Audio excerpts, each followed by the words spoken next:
কিন্তু এই বডির ভিতরে গোশতের টুকরার কোনো অভাব নাই। হাতের মধ্যে গোশত আছে, শরীরে গোশত আছে, ওই গোশতের টুকরাগুলোর ভিতরে আর একটা গোশতের টুকরা আছে। ওই টুকরাটা খাবার খাইলে তৃপ্তি পায় না। ওই খাবারটা, ওই টুকরাটা খাবার খাইলে শক্তি পায় না। ওই টুকরাটার খাবার হলো, নবী বলতেছেন, গিজাউল কালবে যিকরুল্লাহ। ওই টুকরার নাম হলো ওয়াহিয়াল কালব। ওই টুকরার নাম হলো কালব।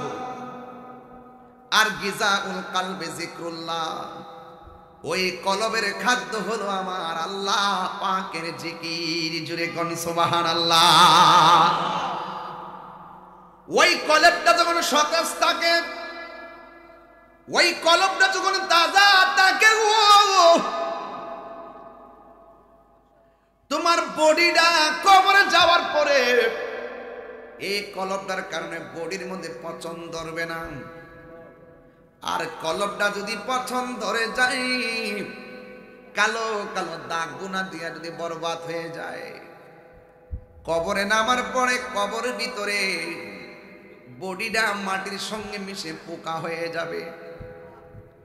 এত সুন্দর জমিন, এত সুন্দর দেহ গো, কিন্তু মারা যাওয়ার পরে দেখবেন নাকটা প্রথম পচে যাবে।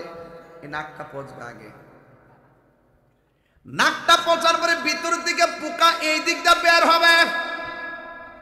এই পোকাগুলো বের হয়ে সবাইকে খবর দিবে, আয় আয় মজার খাবার পাওয়া গেছে।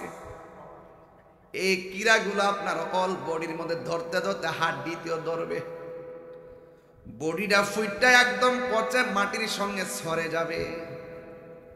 আর পোকামাকড় গুলো খেতে খেতে একদম মাটির সঙ্গে আপনার হাড্ডি পর্যন্ত মিশাইয়ে ফেলবে।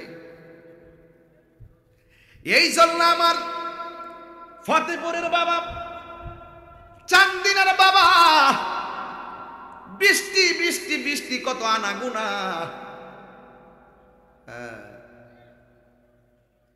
বৃষ্টি হলে বোঝা যায় টিনের ঘরের ছিদ্র কোন দিক দিয়ে আছে। কথা কয় না রে বাবা। বৃষ্টি ছাড়া সবাই অনুভব করে না। বৃষ্টি হইলে বোঝা যায় টিনের ঘরের ছিদ্র কোন দিকে আছে। পানি পড়লে ছিদ্রটা বন্ধ করে দেয়। আর আপনার আমার বাড়ির পাশে কবর, ওই কবরে বৃষ্টির পানি ঢুকতে ঢুকতে গলা পর্যন্ত হয়ে গেছে। কবরের মানুষের হাড্ডিটা কবরে ভাসতেছে।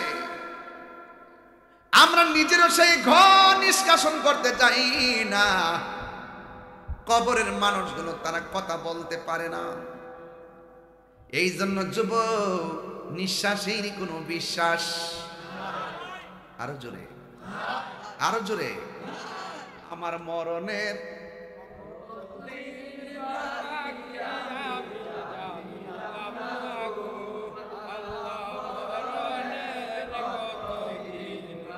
আমার কাছে অনেকে টাকা দান করে করে কইছে, হুজুর আমার আব্বা নাই, আম্মা নাই, আমার আব্বা নাই। বলেন না, ছাদ বানিয়ে দিয়েছেন কে? আল্লাহ।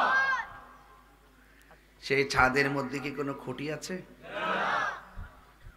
সেই ছাদ কিন্তু একটা না, একটার উপর আরেকটা আছে, মোট 7টা।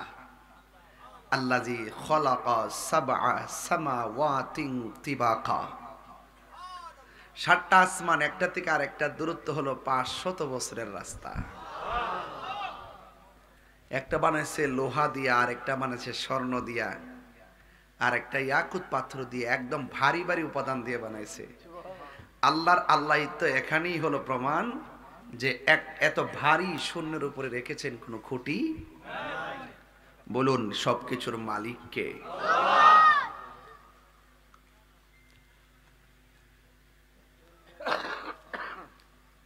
গত 11 মাস হয়ে গেছে একাধারে মাহফিল করতেছি। 11 মাস। রমজানেও করছি 32টা মাহফিল। তো এই সিজনে কিন্তু আসলে ওয়াজের সিজন না, এখন আমাদের বিশ্রামের টাইম। প্রচুর পরিশ্রম করতে করতে একটা ট্রিটমেন্ট করব, এটার সময়ও নাই। যাওয়ার সময় নেই। এরপরও আপনাদের দোয়ায় দীর্ঘদিন ধরে দায়িত্বহীন কণ্ঠে বক্তব্য রাখছি। সুন্নিরা কিন্তু বরাবরের মতোই তারা তাদের আদর্শের জানান দিতে দিতে এই পর্যন্ত আসছে। এই বিগত 11 মাসের মধ্যে যে একটা পরিস্থিতি বাংলাদেশে সৃষ্টি হয়েছে, এই পরিস্থিতির ভিতরে সুন্নিরা প্রমাণ করছে একমাত্র এই দেশে শান্তিপ্রিয় দল আহলুস সুন্নাত ওয়াল জামাত।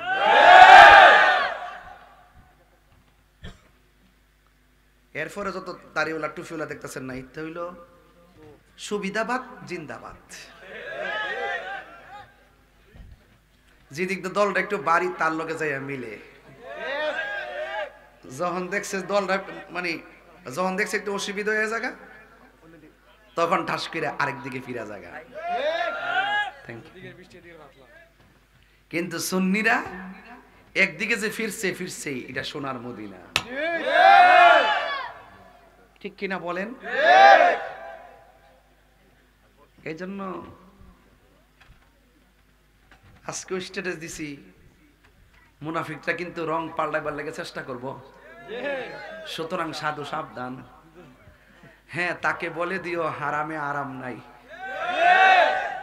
এই কথা মৌলবীরা কয় না কে লেগে জানেননি? ওই যে ক্ষমতা, জনতা না ক্ষমতা, সবাইকে জনতা জনতা, ভিতরে ভিতরে ক্ষমতা ক্ষমতা।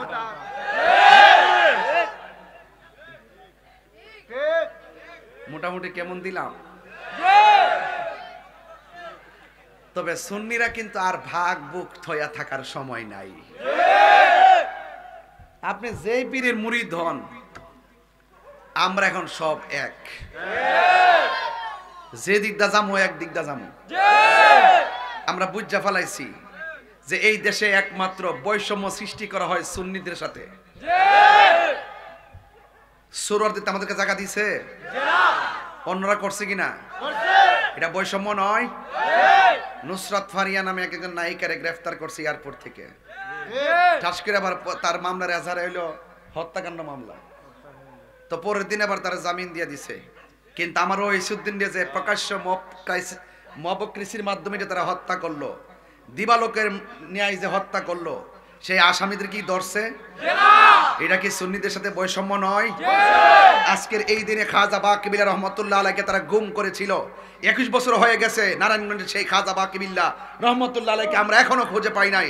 সেই গুমকারীরা এখনো দেশে ঘুরে ফিরে বেড়ায়, কিন্তু আমাদের খাজা বাকিবিল্লাহ আসে নাই। এবং তারা কিভাবে কি হলো সেই তদন্ত পর্যন্ত করা হয় নাই। সেটা কি সুন্নিদের সঙ্গে বৈষম্য নয়? আল্লামা শহীদ ফারুকী রহমতুল্লাহ আলাইকে ঘরের ভিতরে ঢুকে হাত পা বেঁধে গলা কেটে শহীদ করে দিয়েছে। এতগুলো সিসি ক্যামেরা থাকার পরও রাজারবাগে এতগুলো থাকার পরও আমরা কি বিচার পেয়েছিলাম? এটা কি সুন্নিদের সাথে বৈষম্য নয়? এই জন্য বোঝা যায় দিন যত যাবে বৈষম্যের শিকার আমরাই হব। কিন্তু সেই বৈষম্যের শৃঙ্খলকে লাথি মেরে ভেঙে দিয়ে আমাদের অস্তিত্বের দায়িত্ব এবং জ্ঞান জানান দিতে হবে। হাত তুলে বলেন ঠিক কিনা?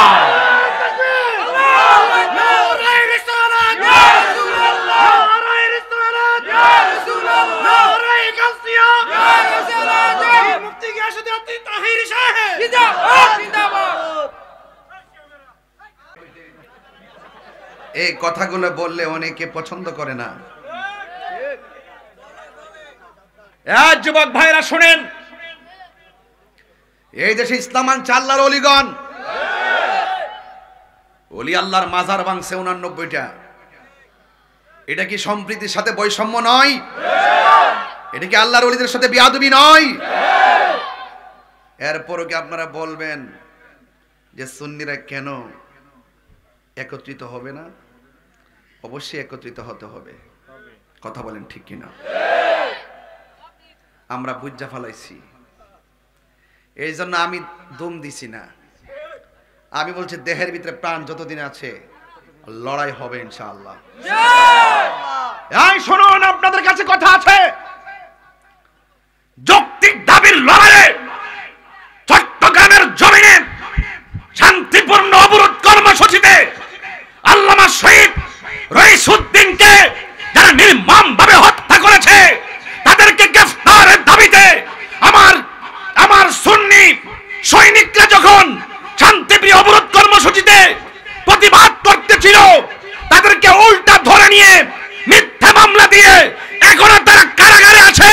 আমি সুন্নি জনতাকে বলবো, কিভাবে কারাগার থেকে বের করতে হয়, প্রয়োজনে আবার রাজপথে নামতে হবে। কথা বলে নারায়ে তাকবীর, আল্লাহু আকবার, নারায়ে রিসালাত, নারায়ে গাউসিয়া, আহলে সুন্নাত ওয়াল জামাত, আল্লামা পীর মুফতি গিয়াসউদ্দিন তাহিরি সাহেব, আমি কে সুন্নি জনতার অ্যাকশন, ডাইরেক্ট অ্যাকশন।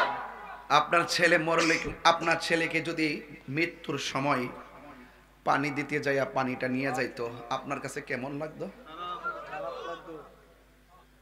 এটা কি অমানবিকতা নয়? তার কি বিচার হওয়ার দরকার আছে না? আপনার ছেলেকে যদি অনর্থক মিথ্যা অভিযোগ দিয়ে ঘাত পাও, মাথার চুল টুল কাটটা গলার মধ্যে জুতা ঝোলাইয়া যদি আপনাকে এভাবে পিঠে আপনার সন্তানকে মেরে ফেলতো, আপনার গায়ে কি লাগতো না? তো আজকে রহিসউদ্দিন, কালকে মঈনুদ্দিন হতে পারে কি পারে না? এই জন্য সুন্নিরা এক থাকতে হবে। আমাদের এই যে যা দেখতেছেন, এটা সব হইলো বাটপারের দল।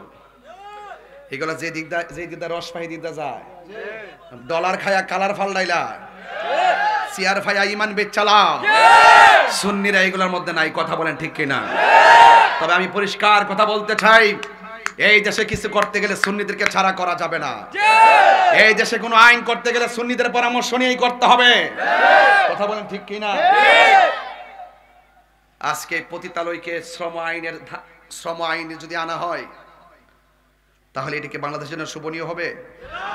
আপনার পাশে একটা পতিতা খুললা দিবে, আপনি যে প্রতিবাদ করবেন, এই এখানে জিনা করস কি লেগে, তখন সে বলবে এটা শ্রম আইনে আছে, এটা আমাদের আইনে আছে থাকা। এটা কি মানবেন আপনারা? এই জন্য গজব কিন্তু এমনি আসতেছে না, গজব বহুত ভাবে কিন্তু ডাইকে আনা হচ্ছে। আজকে এক শ্রেণীর মা বোনেরা রাস্তায় নামে, অনেকে বলেন যে আমরা নারীদের বিদ্বেষী না, নারীদের বিদ্বেষী না। মা, ও মা, আপনার জন্য সবচেয়ে নিরাপদ জায়গা হলো আপনার ঘর। আপনি বলতেছেন দেহ আমার, অধিকারও আমার, আমার যেমনে মন চায় এমনি চলবো না। মা, আপনি এভাবে চলতে পারবেন না, আপনি আল্লাহর আইনকে অমান্য করতে পারবেন না। কথা বলেন ঠিক না বেঠিক? এই জন্য একজনের স্লোগান দিছে, আমি হলাম বেশ্যা, বুঝে নিব হিস্সা। আচ্ছা, হিস্সাটা কি? আপনি পতিতালয় খুলে দিবেন, ওখানের মধ্যে আপনি থাকবেন, এটার কথা বলতেছেন? এটা জায়েজ নাই। মা, খবরদার এইরকম স্লোগান দিবেন না। আপনাদের ব্যাপারে আল্লাহ পাক নিজে বলেছেন, তোমাদের চোখকে অবনত রাখো, লজ্জাস্থানকে হেফাজত রাখো। আপনারা শ্রেষ্ঠ জাত, আপনারা জানেন না। হাদিস শরীফে আপনাদের কথা বলছে 3 বার, মায়ের কথা বলছে 3 বার, বাবার কথা বলছে 1 বার। আপনার বাবার সম্পদ যেমন আপনি পান, আপনি স্বামীর বাড়ি গেল আপনি পান, আপনাকে কিন্তু ঠকানো হয় নাই। সমান অধিকার, সমান অধিকার চিল্লাই না, চিল্লাইলে আপনাদের লস হবে। কথা বলেন ঠিক কিনা? এজন্য আমি বিদ্বেষ ছড়াচ্ছি না, আমি বুঝের সাথে কথা বলছি। তো এই জন্য এই দেশ আমার, এই দেশ আপনার। এই জন্য ধর্ম নিয়ে যদি কেউ অধর্মের চর্চা করে, সেখানে আমরা রুখে দাঁড়াবো। এই দেশের ইঞ্চি ইঞ্চি মাটি নিয়ে যদি কেউ ষড়যন্ত্র করে, আমরা রুখে দাঁড়াবো। কথা বলেন ঠিক কিনা? এই জন্য আমরা দেশকেও ভালোবাসি, ধর্মকেও ভালোবাসি। তো আজকের এই মাহফিলে যারা এসেছেন, আপনারা কি খুশি না বেজার? তো আমার কথা কি আপনারা রাগ করছেন? আমি কিন্তু 1 ঘন্টার বোঝান আপনাকে বুঝাই দিয়ে দিছি। যদি আকল থাকে, বুদ্ধি থাকে, বুঝবেন যে বুঝ ফেলেছি। আর যদি আকল আর বুদ্ধি না থাকে, মন থাকে এখানে, তন থাকে আরেক জায়গায়। একটা হলো আকল, একটা হলো ব্যাককল। ব্যাককলটা জিগা আল্লাহ জিগায়, ব্যাককলটা তুই কেডা আমি কেডা, তুমি তুমি আমি আমি। আর আকল বান্ধে জিগায় তুমি কেডা আর আমি কেডা, আকল বান কইতেছে তুমি আমার রব, আমি তোমার বান্দা। সুবহানাল্লাহ। পার্থক্যটা এখানে, বুঝছেন? এই জন্য আবেগ দিয়ে দেশও চলে না, আবেগ দিয়ে সংসারও চলে না। দেশ পড়ে গেছে গাতলা ফাতলা ফুলাফানের হাতে। এই ফুলাফান কি থাকবে? তাহার নাও টিপ দিলে দুধ পরে। এরা যদি যায় ওখানে দেশ চালাতে পারবো? যে নিজের গড়টা চালাতে, যার পর টেহাই নাই, সে যদি অনেক টাকা দেখে টেহা রাখবো, এই জায়গায় তুই বিচার পাইতো না। কথা কোন ঠিক না বেঠি? এজন্য আমি বলবো, এই ছেলেরা, এই পোলাপান, আপনারা পড়ার টেবিলে মনোযোগ দেন। আপনার জীবন কিন্তু ধ্বংস হয়ে যাবে। আবেগে পা দিবেন না, কোন একদিন প্রতিষ্ঠিত হবেন, শিক্ষার পরে আপনারা দেশ চালাবেন। কথা বলেন ঠিক কিনা? এই দেশের সিদ্ধান্ত ছাত্র দিবে না, এই দেশের সিদ্ধান্ত শিক্ষক দিবে। আর কথা বলেন ঠিক কিনা বলেন? ঘরের সিদ্ধান্ত ছেলে দিবে না, ঘরের সিদ্ধান্ত বাবা মা দিবে। কথা কর, রাইট? খবরদার আমার কথাগুলো ফেলে দিবেন না, এগুলো কাজে লাগবে। আর কে কি করবো, একদিন আমার 22 জনে ধরছে, হুজুর আপনি এখানে প্রোগ্রাম করতে পারবেন না। জিজ্ঞাসলাম কেন, তোমরা কারা? আমরা হইলাম সমন্বয়ক। আমি বলছি তোমরা হইলাম সমন্বয়ক, আমি হইলাম সবান্বয়ক। তুমি যখন না করছো করতাম না, তাহলে আমি কয়ে দিয়ে যাই যে আমি মাহফিল করবো। ইনশাল্লাহ শুধু করি নাই, সারা রাত বিপি করছি। কোনা মার হাবা, সব জায়গায় সব কথা কয়েন না। আমি ছাত্রদেরকে নিয়ে স্বপ্ন দেখি, এই যুবকদেরকে নিয়ে স্বপ্ন দেখছি। যুবকদেরকে আমি আবারও বলছি, চান্দিনা থেকে আপনারা পড়ার টেবিলে মন দেন, ঠিক কিনা বলেন? এই জন্য মবক্রেসি এবং মব সৃষ্টি করে যেভাবে মানুষকে রক্তাক্ত করা হচ্ছে, মেরে ফেলা হচ্ছে, এটা আগামীর জন্য ভালো লক্ষণ। আজকে হয়তো তাকে পেয়ে আপনি মারবেন, পরের দিন আবার আপনাকে পেয়ে সে মেরে ফেলবে, এটা ভালো কোনো লক্ষণ। তবে আপনারা যারা বসছেন, আমার কথা কি আপনারা রাগ করতেছেন? মোনাজাত না করে কেটা কেটা যাবেন, একটু হাত তোলেন। ও একজন তুলছে, যে আব্বা আপনি উঠেন। হ্যাঁ কি ওইটা নতুন? ও আচ্ছা আচ্ছা, ঠিক আছে। তাইলে যারা মোনাজাত কইরা যাইব কইছে, এরা হইল মোমেন, ঠিক নিও। এখন যদি কেউ না কইরা জাগা, ওয়াদা খেলাফ হইব। কি ওয়াদা হইব? তবে যদি একান্ত কোনো প্রাকৃতিক প্রয়োজন হয় আপনি যায়েন, ঠিক না? প্রস্রাব ধরলে, পায়খানা ধরলে, ফিডে বেদনা করলে তাইলে আপনি যায়েন, কিন্তু অনর্থক যায়েন না। তবে এই মাহফিলটা বাসির মিয়া কো, বাসির মিয়ার তো আজকে ঈদের দিন, বুঝেন না? তা আজকে তাহির হুজুরে আইসে, আয়া খাওয়া দাওয়া করছে, জিরাই টিরাই স্টেজে উঠছে, তা খুব টেনশনে ছিল। এবার তুমি শ্বাস পালাও বাসির, মারাবা জোরে ঘন।